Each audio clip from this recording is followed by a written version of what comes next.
Both MiJi and Mirae are starting to find their feet in our Unwritten Soul. I must say, this series tugs at the viewers' hearts, as it hits close to home for many. What's more, who would have thought that MiJi would start thinking of self-harm, just like Mirae, after taking over from her? This highlights how mentally challenging bullying is. Our girl lied through her teeth to hide her identity as MiJi.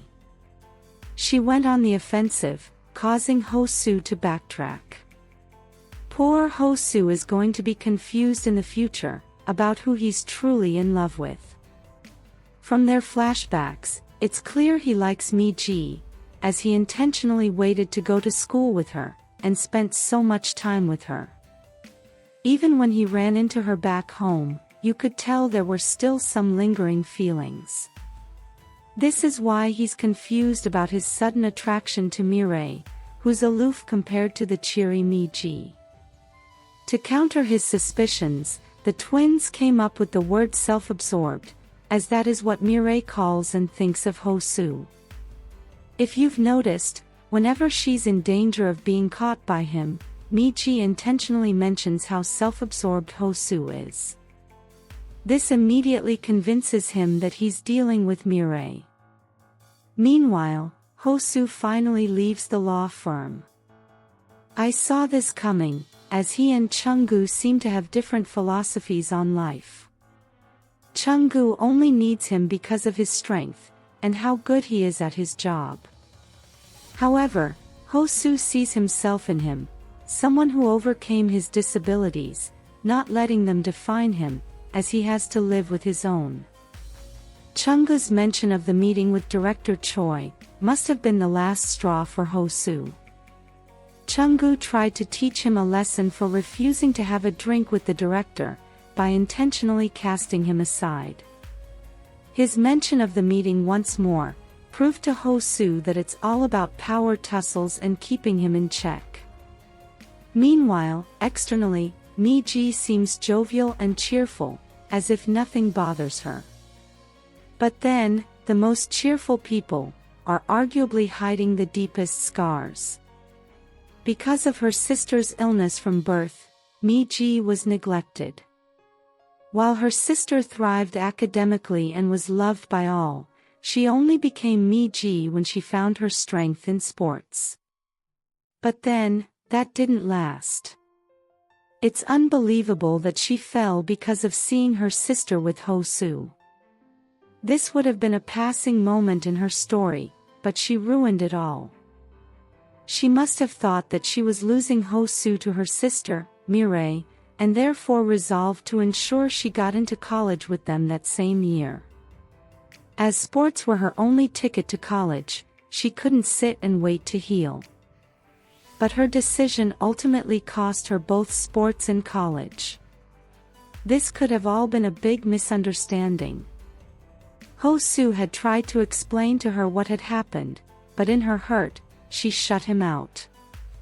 Maybe, he and Mirae had been on their way to support her, but Mirae, who's always been sick, suddenly felt unwell, falling on Hosu for support. It's amazing that MiJi grew up without harboring resentment toward her sister. What's more, it also looks like she's hiding some trauma behind her cheerful exterior.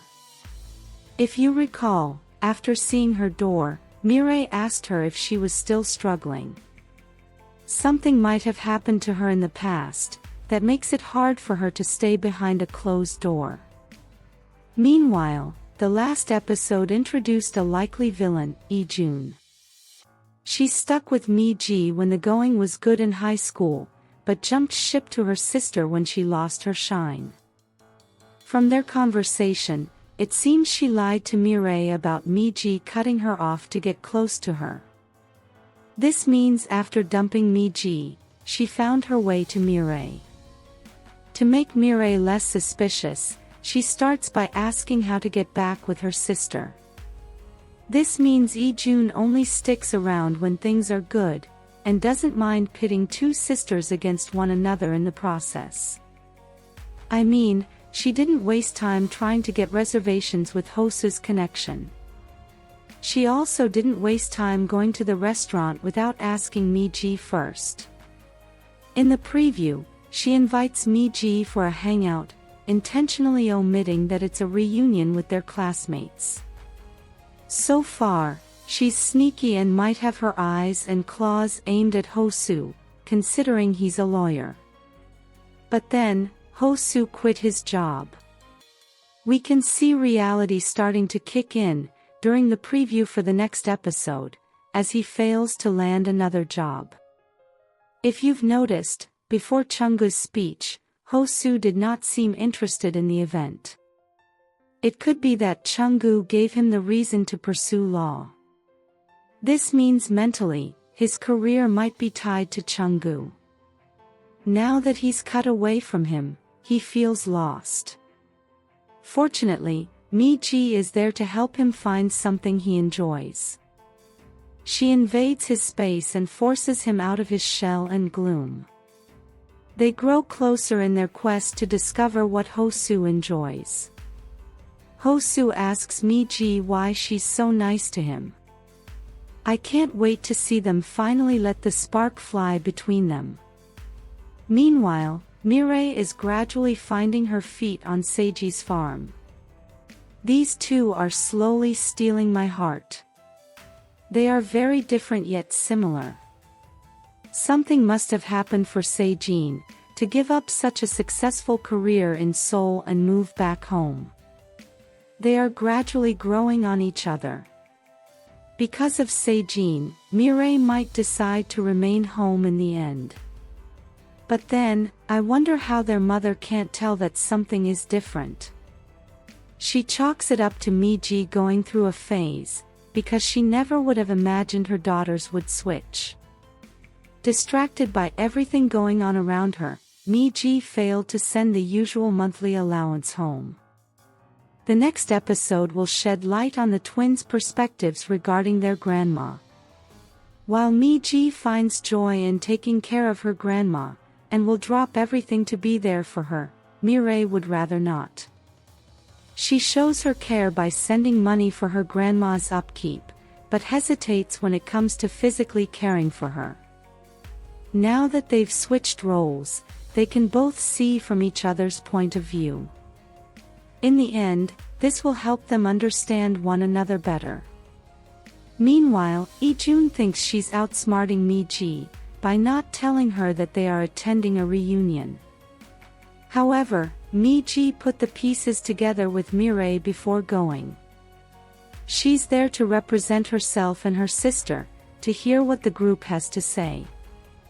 Is this drama your cup of tea? Let us know your thoughts in the comments section below.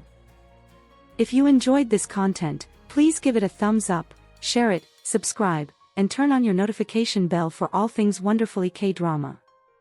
Thanks for watching, bye.